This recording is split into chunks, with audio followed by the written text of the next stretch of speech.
Times news channel देख रहे आप सभी दर्शकों का बहुत बहुत स्वागत है। मैं हूं रमनदीप कौर। इस वक्त की बड़ी खबर आ रही है प्रयागराज से। क्या है पूरा मामला, देखने के लिए बने रहिए हमारे साथ। संगम नगरी प्रयागराज ये ऐतिहासिक घंटाघर का नज़ारा है, जहां अक्सर बनाने के बाद भी ये बंद हो जाता है। इसको 2 बार बनवाया गया मगर फिर ये बंद पड़ा है, जिसको लेकर लोगों को बड़ी परेशानी होती है। जो आने जाने वाले यहाँ से लोग होते हैं उनको घंटाघर की आवाज़ से समय पता चलता था, मगर घंटाघर बंद होने के कारण अब उनको समझ में नहीं आता कि समय, जिसके कारण व्यापारियों को भी परेशानी होती है। व्यापारियों ने भी कई बार इसकी शिकायत करी। वहीं अब कांग्रेस नेता इरशाद उल्लाह ने भी घंटाघर बंद होने पर निशाना साधा है। आइए सुनाते हैं क्या कहा इरशाद उल्लाह ने। घंटा बनाएंगे ये सब, इनको घंटा बनाने ही नहीं आता।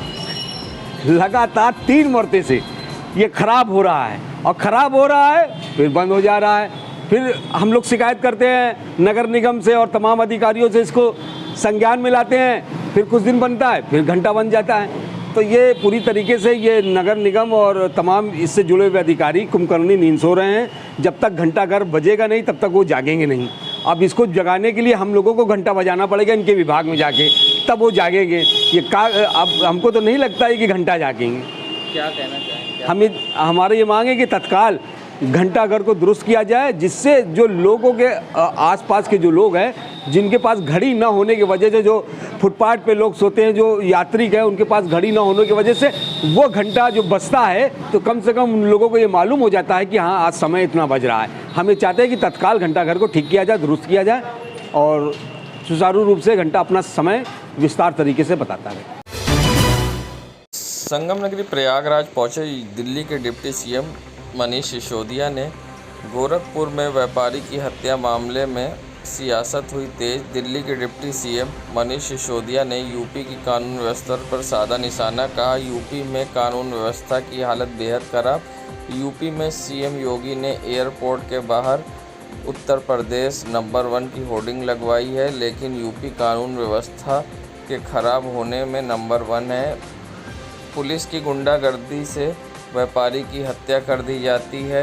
व्यापारी सुरक्षित नहीं है, दूसरे शहर में कारोबार करने जाता है और हत्या हो जाती है। फिर डीएम और एसएसपी पीड़ित परिवार को मामले में रफा दफा करने के लिए धमकाते हैं।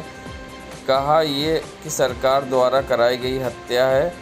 व्यापारी की हत्या मामले में सीबीआई जांच की मांग। पीड़ित परिजनों को 5 करोड़ रुपए मुआवजा देने की मांग। कहा, इस घटना से व्यापारी डरा हुआ है। पार्टियों ने उत्तर प्रदेश की जनता को धोखा दिया है। किसी पार्टी ने सरकार बनने का जब भी उसको मौका मिला, उत्तर प्रदेश की शिक्षा को ऊपर उठाने का काम नहीं किया, गर्त में ले जाने का काम किया। और पिछले 5 साल में देखें तो और बुरी हालत हो गई है उत्तर प्रदेश की शिक्षा की। अभी तक लोगों के पास विकल्प नहीं था। आम आदमी पार्टी सरकार में आएगी, में क्रांतिकारी परिवर्तन किए हैं और दिल्ली की शिक्षा की व्यवस्था जो 2015 तक बुरी तरह से लड़खड़ाई हुई थी, लचर थी, उसको केवल 5 साल में इतना शानदार कर दिया कि आज देश और दुनिया भर के लोग रिसर्च करने आ रहे हैं, अपने बच्चों को पढ़ा रहे हैं। तो उत्तर प्रदेश में मैं उत्तर प्रदेश के लोगों से आज यहाँ अपील करने आया हूँ कि उत्तर प्रदेश में भी अपने वोट की ताकत शिक्षा को दीजिए, शिक्षा की राजनीति को वोट करिए और आपको अपने बच्चों की शानदार शिक्षा मिलेगी। आम आदमी पार्टी की गारंटी है। आम आदमी पार्टी की सरकार बनेगी तो पहले साल से उत्तर प्रदेश के बजट का 25%, कम से कम 25% शिक्षा पे खर्च किया जाएगा। ये हमने दिल्ली में किया है, उत्तर प्रदेश में भी करेंगे। उत्तर प्रदेश के सरकारी स्कूलों को प्राइवेट स्कूलों से बेहतर बनाया जाएगा, ये दिल्ली में भी किया है, यहाँ भी करेंगे।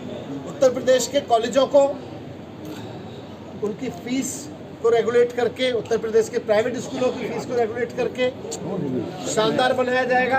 ये हमने दिल्ली में किया है, उत्तर प्रदेश में भी करेंगे। सर, यूपी में चेहरा कौन होगा? सीएम का चेहरा यूपी में कौन होगा? सर, यूपी में सीएम का चेहरा आपके कौन होगा? समय पाने पर शिक्षा के लिए कानून व्यवस्था को लेकर के क्या कहेंगे? उत्तर प्रदेश के मुख्यमंत्री जी ने पूरे दिल्ली में, पूरे भारत में किसी भी एयरपोर्ट पर चले जाइए, उसके बाहर बोर्ड लगवा रखे हैं उत्तर प्रदेश नंबर 1। लेकिन उत्तर प्रदेश की कानून व्यवस्था जिस तरह से व्यापारियों की सरेआम पुलिस की गुंडागर्दी से, प्रशासन की मिलीभगत से हत्या कर दी जा रही है, उससे समझ में आ रहा है कि उत्तर प्रदेश कानून और व्यवस्था नहीं बल्कि कानून और व्यवस्था के खराब होने में नंबर 1 पर है। व्यापारी सुरक्षित नहीं है। व्यापारी एक शहर से दूसरे शहर में व्यापार करने आता है, तो पुलिस की मिली भगत से उसकी हत्या कर दी जाती है, सरेआम हत्या कर दी जाती है, और फिर डीएम और एसएसपी उसको मामले को रफा दफा करने के लिए धमकाते हैं परिवार को। आज मैं मांग करता हूं कि इस जघन्य हत्याकांड की योगी सरकार कभी भी निष्पक्ष जांच नहीं करा सकती, इसकी सीबीआई जांच होनी चाहिए।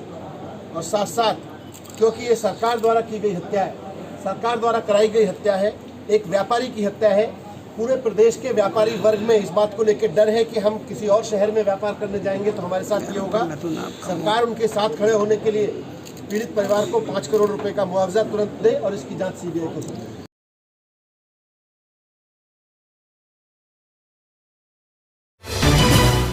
संगम नगरी प्रयागराज की करेली पुलिस व एसओजी को मिली बड़ी कामयाबी, जहां करेली पुलिस व एसओजी नारकोटिक्स टीम ने फर्जी कॉल सेंटर व वोडाफोन की फर्जी सिम बेचने वाले गैंग का किया खुलासा। एसओजी व करेली पुलिस ने काफ़ी दिनों से फर्जी कॉल सेंटर चलाने व सिम बेचने वालों की सूचना मिल रही थी। वहीं आज एसओजी प्रभारी महावीर सिंह संग करेली पुलिस उप निरीक्षक राज बहादुर यादव ने एसओजी व करेली पुलिस के टीम के साथ अस्करी मार्केट चौराहे पर घेराबंदी कर 4 संदिग्ध लोग को गिरफ्तार किया। उसकी निशानदेही पर कॉल सेंटर से एक युवक को गिरफ्तार की, जिन्होंने फर्जी सिम एक्टिवेट करके कॉल सेंटर को बेचने की बात बताई, जहां 6000 में लड़कियों को रख कर कॉल कराई जाती थी और बैंक और पेटीएम और अन्य तरीकों से लोगों से ठगी की जाती थी। अब पुलिस उनकी भी जानकारी जुटा रही है। वहीं पुलिस ने अब्दुल खालिद, श्रीराम चौरसिया, जिसान अहमद, विकास केसरवानी, कृष्ण कुमार को गिरफ्तार कर विधिक कार्रवाई कर जेल भेज रही है। इंटेलिजेंस लखनऊ की टीम,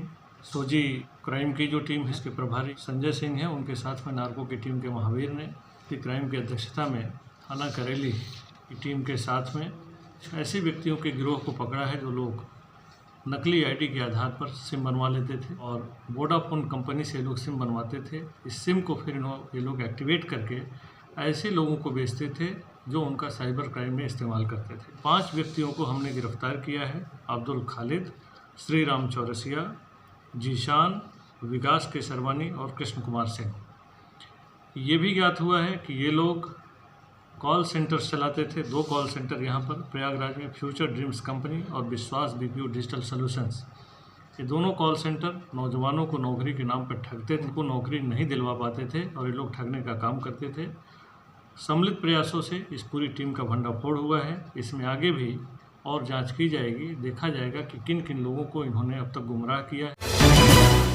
संगम नगरी प्रयागराज के ये मानसरोवर पेट्रोल टंकी के पीछे का नज़ारा है, जहां आप देख सकते हैं सड़क के किस तरह से भ्रष्टाचार के भेंट चढ़ी है। सड़कों पर छर्रियाँ पड़ी हुई हैं जिससे लोग अक्सर स्लिप होकर गिरते हैं और लोग दुर्घटनाग्रस्त भी होते हैं। खराब सड़कों पर आप देख सकते हैं किस तरह से सड़कें अपनी बदहाली पर रो रही हैं। जिम्मेदार अनजान बने, मगर सबसे बड़ी बात आने जाने वाले लोगों को परेशानी का सामना करना पड़ता है और रोड भ्रष्टाचार के भेंट किस तरह से चढ़ी वो आप देख सकते हैं अपनी स्क्रीन पर। रोड खराब ही हो क्या हुआ, जो ये देख रहे हैं गड्ढा गुड्ढा है, इसको कोई भी देखने वाला है? ये तो सब दौलत का भूखे हैं। तो कितने दिन पहले बनी थी?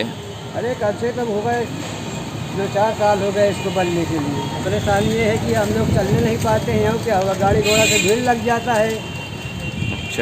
और क्या नाम है आपका? राम श्रीमान। संगम नगरी प्रयागराज के ये करेली के सी ब्लॉक का नज़ारा है, जो कि करेली का पॉश और वीआईपी इलाका कहलाता है। मगर आप देख सकते हैं किस तरह से सरकार के विकास सड़कों पे दिखाई दे रहे हैं और साथ ही एमआईएम नेता इफ्तिखार मंदर ने भी इसको लेकर सरकार पर निशाना साधा है। साथ ही कहा कि सरकार ने गड्ढा मुक्त सड़कों का वादा किया था, मगर अब गड्ढों में सड़क है। साथ ही आप देख सकते हैं आने जाने वाले लोगों को भी परेशानी होती है। वहीं अब विपक्ष पूरी तरह से बीजेपी सरकार पर हमलावर हो गया है और विपक्ष लगातार बीजेपी सरकार को सड़कों को लेकर आड़े हाथ लेता नजर आ रहा है। ये सुनाते क्या कहना है एमआईएम नेता इफ्तिखार मंदर का। प्रयागराज का जो करेली क्षेत्र है सिविल लाइंस के बाद दूसरा सबसे पाउच और हाईटेक क्षेत्र है और पिछली सरकार में जो सड़कें बनी थी वही बनी है। अभी नई सड़कों का निर्माण नहीं हो रहा है। सड़कें पूरी तरीके से बड़े बड़े गड्ढे हैं सड़कों के अंदर और सड़कें पूरी तरीके से जानलेवा सड़कें हो चुकी हैं। उत्तर प्रदेश के चीफ मिनिस्टर योगी आदित्यनाथ जी कई बार कह चुके सड़कें गड्ढा मुक्त करेंगे, लेकिन आज तक कोई भी सड़कें गड्ढा मुक्त नहीं हुई। हमको लगता है वो गलती से बोल दिए कि सड़कें गड्ढा मुक्त होंगी, बल्कि उनके सरकार में सारी सड़कें गड्ढा युक्त हो गई हैं। कोई ऐसी सड़क नहीं है जिसमें गड्ढे ना हो। इसलिए हम लोग जो यही कहना चाहते हैं कि आज संगम नगरी प्रयागराज के ये बहादुरगंज क्षेत्र का नज़ारा है, जहां पर मंत्री नंदी व मेयर अभिलाषा का आवास चंद कदम की दूरी पर है, जिसके बावजूद यहां नगर निगम द्वारा सफाई नहीं की जा रही है, जिससे नालियां बिचबिचा रही हैं और गंदगी के अंबार लगे हैं। एक तरफ डेंगू के संक्रमण का खतरा सता रहा है, तो दूसरी तरफ लोगों को गंदगी से मच्छरों की समस्या और कई बीमारियों की समस्या का डर सता रहा है। आइए सुनाते हैं क्या कहना है कांग्रेस नेता का। गंदगी तो पूरी बजबजा रही है, या सीवर लाइन हो या नाली हो, अपने आप में पूरा भरा हुआ है और एकदम उसके अंदर जो है कीड़े चल रहे हैं। नाली और तमाम जो पूरे उड़े नहीं उठ रहे हैं, जिससे महामारी का खतरा बना हुआ। जिस तरीके अभी डेंगू आ रहा है, तो डेंगू में पूरा आप देख रहे हैं कि किस तरीके से महामारी, और मेयर अभिलाषा गुप्ता जो है इनका क्षेत्र होने की वजह से भी यहाँ पे गंदगी बहुत है, फिर भी वो नहीं देख रही हैं। हम उनको जगाना चाहते हैं कि आप जाके, आपके क्षेत्र में गंदगी बहुत है, क्योंकि अभी जिस तरीके से डीएम और जिलाधिकारी तमाम स्वास्थ्य विभाग ने लगातार जो है डेंगू पे जो है एक अभियान छेड़े हुए हैं, और वहीं आपका क्षेत्र, हमारा क्षेत्र जो है पूरी तरीके से गंदगी का साम्राज्य में स्थापित हो चुका है। अब इसको तुरंत जो है इसको दूर कराइए, ताकि लोगों को महामारी से और डेंगू से तमाम बीमारियों से बचाया जा सके। नालियाँ सफाई कहाँ हो रही है, आप तो देख रहे हैं तमाम नालियाँ जो है बजबजा रही, भरी हुई हैं, लेकिन इसको दूर करना चाहिए। मैं प्रशासन से और नगर निगम से तमाम अधिकारियों से मांग। संगम नगरी प्रयागराज में जहां डिप्टी सीएम मनीष सिसोदिया प्रयागराज आज पहुंचे थे, जिसके बाद वो संगम तट पहुंचे और शाम को उन्होंने हरियर गंगा आरती भी की। बता दें, मनीष सिसोदिया अपने कार्यक्रम शिक्षा की बात को लेकर प्रयागराज आए थे, जहां उन्होंने सुबह प्रेस वार्ता की, जिसके बाद उन्होंने मंडपम में छात्रों और प्रबुद्ध संवर्ग के लोगों के साथ शिक्षा की बात की, जिसके बाद वहां से वे सीधा संगम तट गए, जहां पर आप देख सकते हैं वो गंगा किनारे आरती करते दिखाई दिए। इस मौके पर कई आम आदमी पार्टी के कार्यकर्ता भी मौजूद रहे, जिन्होंने डिप्टी सीएम मनीष सिसोदिया के साथ गंगा आरती की। हरिहर आरती समिति ने बड़ी पवित्र आरती के दर्शन कराए। मैं दिल की गहराइयों से माँ गंगा से प्रार्थना करता हूँ कि ये जो सेवा का काम यहाँ हो रहा है, यहाँ एक एक सदस्य के जीवन में खूब खुशहाली रखे, खूब माँ का आशीर्वाद सबसे बना रहे। और मुझे पिताजी जी ने बताया कि 25वां वर्ष हो रहा है, प्रेसिडेंट साहब ने बताया, तो माँ गंगा का आशीर्वाद रहा। मेरी भी इच्छा रहेगी आने की, माँ गंगा बुलाएगी तो जरूर आऊँगा, और माँ बुलाती है तो जरूर रोक नहीं पाता। बस माँ के। संगम नगरी प्रयागराज पहुंचे दिल्ली के डिप्टी सीएम व शिक्षा मंत्री मनीष सिसोदिया ने आम आदमी पार्टी की योजनाएं को प्रस्तुत करते हुए कहा कि 75 साल हो गए भारत को आज़ाद हुए। एक ऐसा देश जो कभी विश्व गुरु कहा जाता था, सोने की चिड़िया कहा जाता था, ऐसा देश जिसने दुनिया की पहली यूनिवर्सिटी बनाई, एक ऐसा देश जिसकी गोद में तमाम शानदार प्राकृतिक संसाधन पड़े हैं। वे देश तब से आज तक विकासशील देश ही है, और आज तक भारत विकसित देश क्यों नहीं बना, हमें और आपको इस बारे में सोचने की ज़रूरत। साथ ही दिल्ली के डिप्टी सीएम मनीष सिसोदिया प्रयागराज पहुँचे थे एक कार्यक्रम में भाग लेने, जिसका नाम था शिक्षा की बात मनीष सिसोदिया के साथ, जिसमें मनीष सिसोदिया ने सीधे प्रबुद्ध वर्ग और छात्रों के साथ संवाद किया। आइए सुनाते हैं क्या कहना था मनीष सिसोदिया का।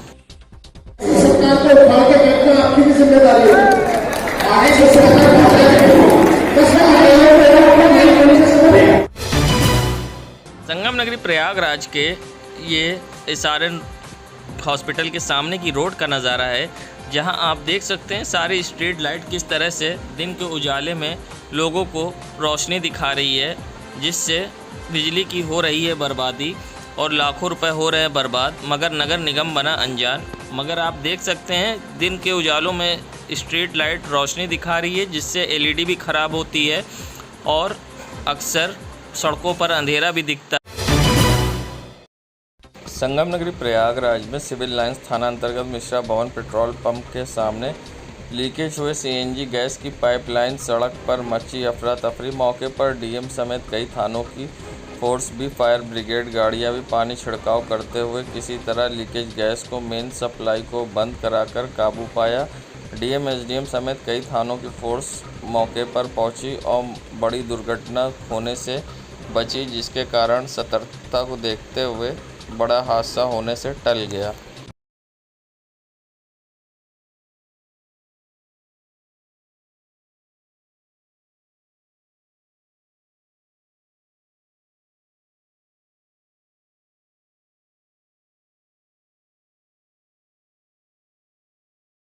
पहला कदम ये था कि भाई जान माल की सुरक्षा की व्यवस्था करना, वो स्पीड से कर दी गई है। अब हमारे पास वक्त है, हम इसको आइडेंटिफाई करेंगे कि किस वजह से ये लीकेज हुआ है और उसको तुरंत इसका रेक्टिफिकेशन। सर, बगल में पेट्रोल पंप है, अगर दिन में घटना होती तो बहुत बड़ी घटना हो सकती थी। देखिए, ऐसा कुछ नहीं है। हमारे अब बिल्कुल बगल में एरिया इमरजेंसी ऑफिस है, हमारी mobile operation and maintenance van है। गैस के साथ घटना तभी होती है जबकि इसके फ्लो को आप बंद ना करें। अगर फ्लो को आप तुरंत बंद कर देते हैं तो गैस बहुत हल्की होती है, एटमॉस्फेयर में जाके विलीन हो जाती है। तो वैसा आप बिल्कुल घबराएं नहीं और सिचुएशन पूरी तरह से कंट्रोल में है, कोई दिक्कत नहीं। किस कारण घटना घटी है, क्या ये अभी हम एनालिसिस करके बता पाएंगे। अपना परिचय देते? मेरा नाम मनीष मिश्रा है, मैं जनरल मैनेजर प्रोजेक्ट हूँ, Indian oil Adani. Thank you. Gas का है और सीएनजी गैस का सप्लाई है, अडानी गैस सर्विसेज का। तो इसलिए जो है 6:25 की सूचना मिली कि गैस लीकेज हो गई। तो तुरंत फोर्स के लोग आए, मैं भी आया और इसके बाद जो है कंपनी के लोगों को फ़ोन करके बुलाया गया। तो वो लोग आए, फिर इन्होंने जो यहाँ का इनका केपी कॉलेज के पास जो मेन इनका है और इधर ट्रैफिक चौराहे के पास इन्होंने मेन सप्लाई को वहाँ से बंद किया।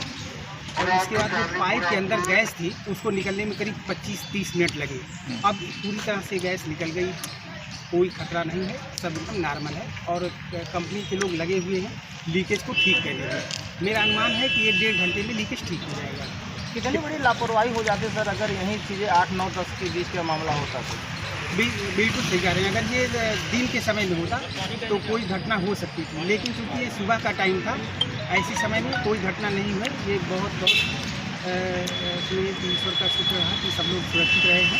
लेकिन एक चीज़ मैं ये कहूँगा, कंपनी लोगों से अभी बताया गया है कि उनके को पेट्रोलिंग लगातार रहेंगे, अब जो ऐसे संवेदनशील स्थलों पर लगातार भ्रमण करते रहेंगे। अगर कहीं भी कोई बात होती है तो तुरंत अपने कंपनी के हेड को सूचित करके उसको तत्काल इसका समाधान करेंगे। जिस समय ये गैस से लीक हुई है उस वक्त किस तरह से आपने अपडेट किया, लोगों को जागरूक किया?